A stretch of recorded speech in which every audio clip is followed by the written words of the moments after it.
La reine est morte, longue vie au roi.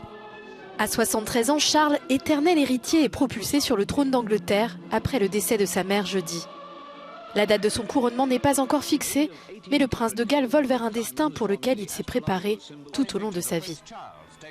Premier-né d'Élisabeth II et du duc d'Édimbourg, Charles est un enfant joyeux mais timide. Il a tout juste 4 ans quand son grand-père, le roi George VI, décède, faisant d'Élisabeth la nouvelle reine.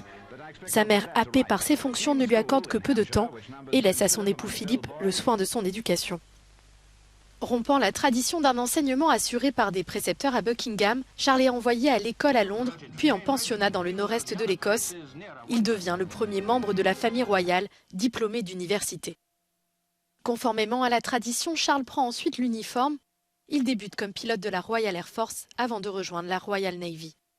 En 1976, il achève sa carrière militaire et rencontre un an plus tard Diana Spencer. Leur mariage à la cathédrale Saint-Paul est retransmis à la télévision dans le monde entier devant plus d'1 milliard de téléspectateurs. Le couple donne naissance au prince William en 1982, puis à son petit frère Harry. Mais l'infidélité de Charles, qui poursuit une liaison avec son amour de jeunesse Camilla Parker Bowles, les pousse à se séparer. Malgré leur divorce tumultueux, Charles est effondré par la mort de son ex-femme Diana. Il demandera à ce que son cercueil soit drapé de l'étendard royal, un ultime hommage essentiel pour lui comme pour ses fils.